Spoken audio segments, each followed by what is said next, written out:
Oke, kita masuk ke pokok pembahasan data dan informasi.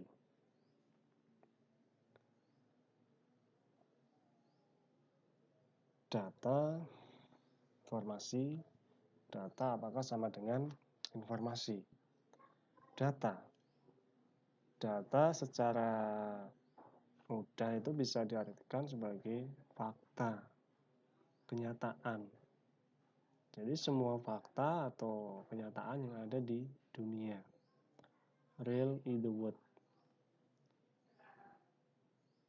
Informasi. Nah, informasi di sini adalah data yang sudah diolah, mempunyai suatu makna. Nah, kemudian apakah data itu sama dengan informasi? Mari kita lihat lebih lanjut. Data adalah kenyataan yang menggambarkan suatu kejadian-kejadian atau event dan kesatuan nyata atau fakta. Jadi data itu adalah suatu fakta yang menggambarkan suatu kenyataan. Kemudian data merupakan bentuk mentah, belum banyak bercerita. Data juga perlu diolah. Nah, data merupakan sumber informasi. Nah, apa sih itu kejadian atau event? Kejadian atau event adalah sesuatu yang terjadi pada saat tertentu. Misalnya, di dunia usaha adalah perubahan suatu nilai, yaitu transaksi seperti penjualan adalah transaksi perubahan nilai barang menjadi uang atau piutang. Itu adalah suatu kejadian. Jadi sesuatu yang terjadi pada saat tertentu. Kemudian kalau kesatuan nyata atau fakta itu berupa objek nyata seperti tempat, benda, orang yang betul-betul ada dan terjadi. Itu adalah kesatuan nyata, fakta. Nah, jadi objek, bisa manusia, tempat, benda. Nah, itu sekilas tentang data. Kemudian kita masuk ke informasi. Informasi bisa disebut sebagai hasil dari pengolahan data dalam bentuk yang lebih berguna dan lebih berarti bagi penerimanya yang menggambarkan suatu kejadian-kejadian atau event yang nyata atau fakta yang digunakan untuk pengambilan keputusan. Pentingnya informasi pada suatu perusahaan diibaratkan sebagai aliran darah yang mengalir. Jadi informasi di sini sangat penting. Sistem yang kurang atau tidak mempunyai informasi yang baik akan menjadi kurang kompetitif atau akan kalah bersaing dibandingkan yang lain. Nah, jadi informasi di sini adalah suatu yang sangat penting. Ya, bisa diibaratkan sebagai aliran darah yang mengalir. Jadi kalau kita manusia tidak ada darahnya, ya otomatis kita meninggal. Ya. Begitupun juga suatu perusahaan, kalau tidak ada informasi, ya berarti perusahaan itu ya vakum, tidak bisa kompetitif atau kurang kompetitif. Ya. Itu pentingnya informasi. Kemudian fungsi dari informasi tersebut antara lain adalah menambah pengetahuan. Ya. Jadi informasi ini menambah pengetahuan. Pengetahuan apa? Pengetahuan tentang bidang yang dibutuhkan. Perusahaan berarti kita bisa menambah pengetahuan tentang perusahaan tersebut. Kemudian mengurangi ketidakpastian. Jadi dengan kita mendapatkan suatu informasi, nah, jadi keraguan-keraguan akan hilang karena sudah pasti. Yang ketiga, sebagai alat bantu pengambil keputusan. Nah, ini penting. Pentingnya bagaimana? Contoh dalam suatu perusahaan dagang. Nah, bulan ini penjualan barang sekian. untungnya sekian. Nah, kemudian untuk lebih detailnya suatu informasinya, penjualan bulan ini yang paling laku apa sih? Ya, misalkan kalau perusahaan dagang itu sembako, ya. Oh, bulan ini berarti paling laku beras. Berarti berasnya itu harus ditambah pada bulan depan. Jadi bisa mengambil keputusan membeli beras tadi, stok beras yang banyak karena berasnya baru lakunya keras. Nah, terus yang tidak laku apa? Kurang laku apa sih? Oh, misalkan tepung, gula, itu kurang laku, berarti bisa dikurangi stoknya, ya. Tuh. Kemudian siklus informasi. Data itu masih mentah, maka harus diolah untuk mempunyai suatu arti. Contohnya di sini, sada sebejar eng daya lah. Itu merupakan suatu data. Kemudian diolah, ya, Nah, dari tadi sada sebejar bla bla bla diolah menjadi apa? Saya sedang belajar. Lah, ini adalah suatu informasi yang didapat. Saya sedang belajar. Contoh, data penjualan sales akan dihasilkan faktur per periode. Faktur diolah menjadi informasi seperti laporan penjualan tiap salesman. Jadi tiap sales itu penjualannya ada berapa satu bulan. Untuk apa sih? Nah, untuk menentukan komisi atau bonusnya. Jadi tiap sales itu bonusnya beda-beda. Karena di sini ada suatu informasi dari laporan penjualan tiap sales.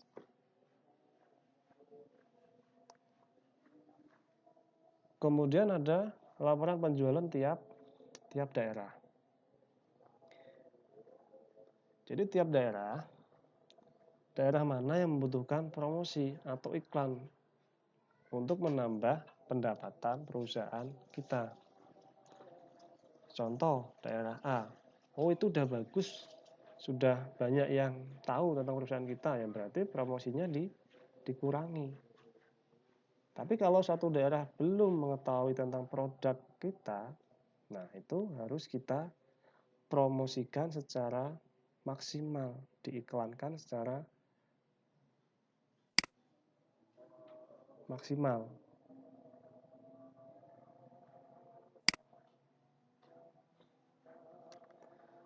Kemudian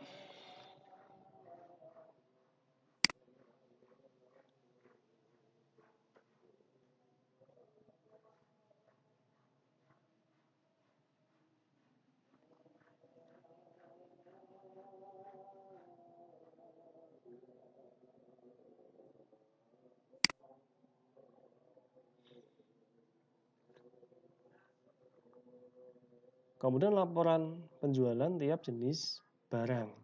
Untuk apa ini? Untuk barang yang laku atau tidak. Seperti yang saya singgung tadi, beras. Oh, ini laku, sangat laku keras ini. Nah, makanya kita stok lebih banyak.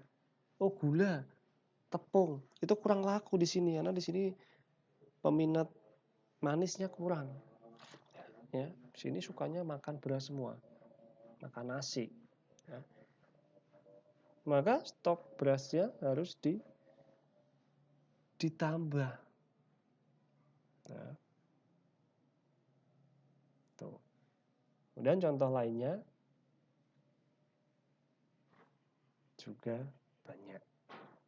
Kemudian siklus informasi atau information cycle disebut juga siklus pengolahan data atau data processing cycle, di mana data yang telah diolah akan dapat kembali menjadi input. Nah,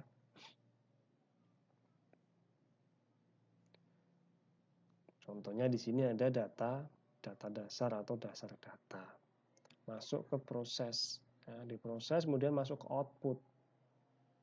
Setelah menerima output, masuk ke penerima. Penerima melakukan suatu tindakan keputusan.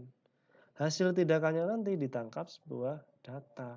Data menjadi input data, diproses, di output, penerima, putusan, tindakan, data, gitu terus. Ya.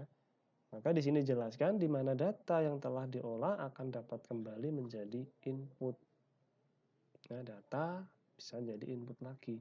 Ini merupakan siklus informasi. Kemudian kualitas informasi. Unsur kualitas yang harus dipenuhi dari suatu informasi adalah akurat, tepat waktu, relevan. Nah, akurat, bebas dari kesalahan, tidak bias atau menyesatkan. Ya. Jadi suatu informasi itu harus akurat. Kemudian jelas mencerminkan maksud atau tujuan. Harus akurat karena biasanya terjadi gangguan atau noise dari sumber informasi ke penerima informasi sehingga dapat merusak informasi tersebut. Nah, jadi informasi biasanya terjadi gangguan atau noise, maka harus akurat. Kemudian yang kedua adalah tepat waktu. Kenapa tepat waktu? Informasi tidak boleh terlambat. Informasi usang tidak bernilai karena sebagai dasar pengambilan keputusan. Nah, contohnya tadi, perusahaan barang dagang tadi. Bulan ini beras laku. Tapi informasinya diberikan 6 bulan kemudian. Ya udah nggak terpakai. Buat apa? Nah, jadi harus tepat waktu. Dapat informasi langsung diberi tindakan. Ya, jadi tepat waktu di sini penting. Saat ini digunakan teknologi canggih untuk mendapatkan informasi terkini, juga dalam mengolah dan mengirim informasi. Kemudian yang ketiga adalah relevan. Bermanfaat bagi pemakai atau user pengguna relatif. Misalnya, info harga pokok produksi dan kerusakan mesin bagi ahli teknik dan akuntan.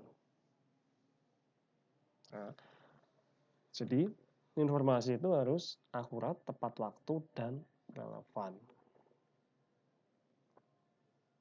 Kemudian, unsur kualitas dari informasi lainnya antara lain adalah selalu tersedia, mudah dipahami, bermanfaat, keandalan, konsisten. Nah, selalu tersedia.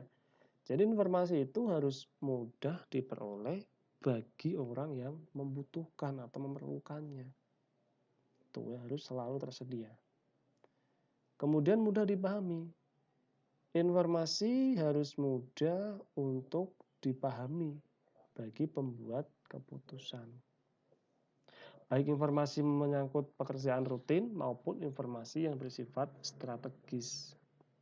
Jadi informasi yang Anda berikan harus mudah untuk dipahami. Selanjutnya, bermanfaat. Informasi harus dapat tersaji ke dalam bentuk-bentuk yang memungkinkan pemanfaatan oleh organisasi yang bersangkutan. Jadi informasi itu harus mempunyai manfaat. Kemudian, handal. Informasi yang ada didasarkan dari sumber-sumber yang dapat diandalkan kebenarannya. Jadi jangan berita burung masih desas-desus sudah diberikan ya. Jadi harus pasti, harus valid. Jadi harus diandalkan kebenarannya. Kemudian adalah konsisten. Informasi tidak boleh mengandung kontradiksi di dalam penyajiannya.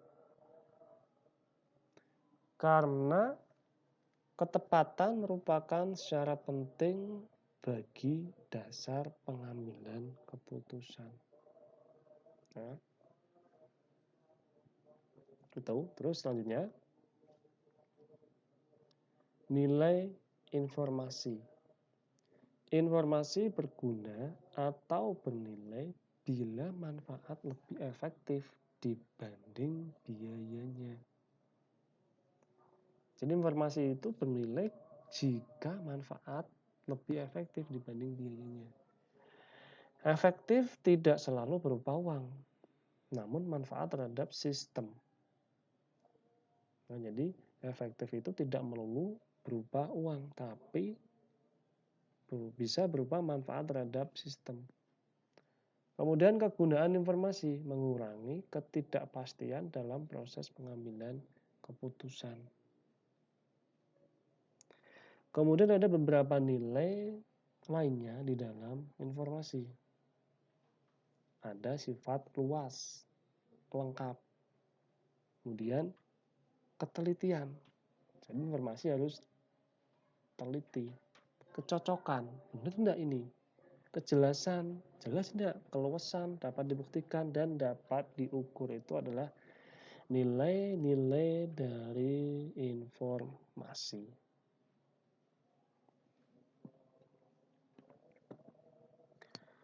Kemudian nilai informasi lainnya adalah biaya informasi. Ya. Nah, informasi itu tidak selalu mahal, tidak pula selalu murah. Ya.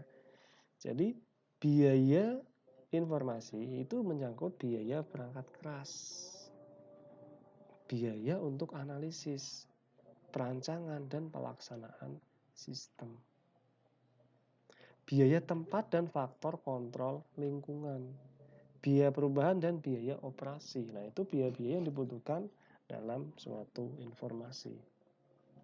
Nah, jadi informasi itu biayanya relatif, ya, tergantung kebutuhannya di mana.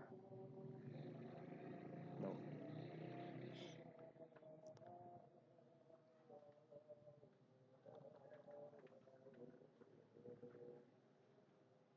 Kemudian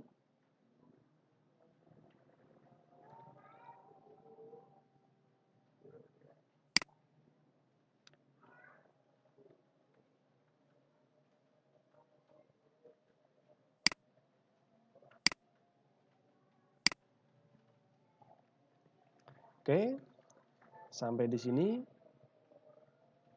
ada yang menanyakan enggak? Silakan. Kak, Pak. Kak. Enggak ada? Oke. Kalau enggak ada, saya tutup dulu. Sekian dari saya. Assalamualaikum warahmatullahi wabarakatuh.